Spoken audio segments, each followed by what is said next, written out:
So, you want to feed some boiled and deshelled peas to your goldfish. The first thing you should do is press the like button and then press the subscribe button. After you do that, then you're all set. Then everything else is so much easier, alright? So get ready. I'm going to tell you in this video why you should feed boiled and deshelled peas, how to prepare them, and also how to store them for the long term, alright? The first thing I do is I take a pot and I fill it with some water. Then I take that pot, I put it on the fire. I turn the fire on. Then what I'm going to do is I'm going to add some frozen peas in there. You can get fresh peas, frozen peas.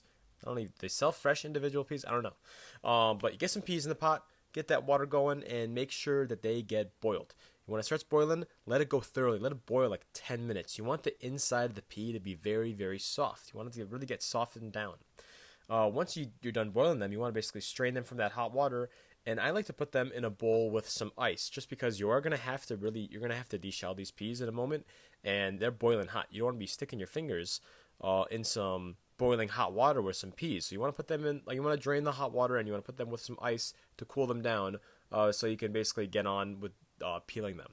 So basically, you got to take each individual pea. I know this sounds like a chore, but you love your goldfish, you know? You got to do the work for your goldfish. You got to take each individual pea and squeeze them. I know, I have a bowl of like maybe even over 1,000. You get each pea and you squeeze them. You just got to do it. It's the hard part of being goldfish keeper. Do it, okay? Just do it. Take those peas, peel them. This was like halfway in. Yeah, it took me forever. It's going to take you forever.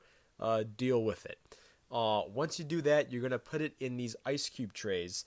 And, you know, fill up the ice cube trays around halfway. I know you're wondering, why an ice cube tray? Just hang in there. Hang in there. Be patient now. Fill it up halfway, and then you're going to fill it up with some water. You want to make sure that water is covering over the peas.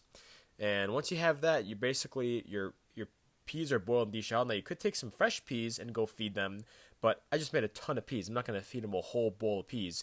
You want to go put them in the freezer. And when you freeze them, you want to make sure that you have a nice thick layer of ice over the peas themselves. So if you have that, then you're good to go. Now, I know you have a ton of questions, all right? Why do you have to deshell them?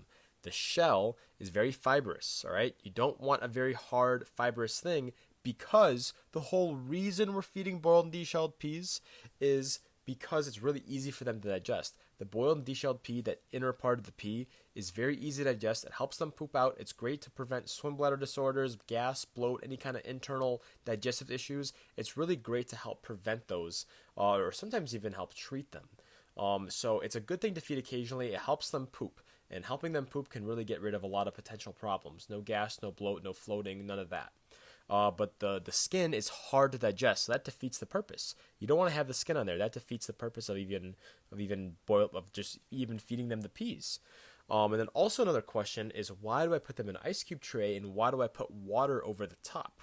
Well, the reason you do this is because you want to store them, because if you're going to make a large batch of them, you want to store them. But you can't just take the bowl and freeze the peas themselves, because they're going to get freeze dried. Like the water content in the pea is going to evaporate up, and then there's basically going to be some air content in the pea. There's going to be some air in the pea, and basically it'll float when you try to give it to them. When you try to feed it to them, the pea will float because it'll dry up. If you put it in the ice cube tray and add water on it, it's going to stay surrounded by water, and it won't dry up. Because you might notice sometimes when you put something in your freezer, you'll notice it becomes dry on the edges, and it's almost like a freeze-dried thing. You don't want that happening, because then the pea will float, the pea will have air inside of it, basically, and then it's not very good for them to eat. It's going to be this dry, air-filled cracker. You don't want that. You want it to be a nice, mushy pea, and by freezing it in an ice cube, you store it for a long time for good, because it's not going to dry out. It's not going to dry out for the fish. And so those are basically the common questions you get. It's good for them, it helps them poop. I showed you how to prepare it, and the reason you want to feed it, the reason you want to freeze it in those ice cube trays is because it'll last a long time in the freezer. Then every single time that you want to feed them peas, you can just go pop out an ice cube and basically let it melt in the tank, and then they'll be able to feed it. You can even hold the ice cube, and they'll eat it out of your hands. But that's how I prepare boiled and deshelled peas, and that's how I store them for the long term and avoid them getting freezer burn or dried up in the freezer by being exposed to the air. You can surround them by water, and they'll last in there for a long, long time. I hope this helps. I hope you guys can use these tips to basically make all your boiled and deshelled peas in one big sitting, and then have a nice like month's worth of peas in your freezer. They can easily just pop in the tank, and they won't float. They'll still sink, and they'll be fully surrounded by water. But yeah, don't forget to like and subscribe. Luke Scoldies out.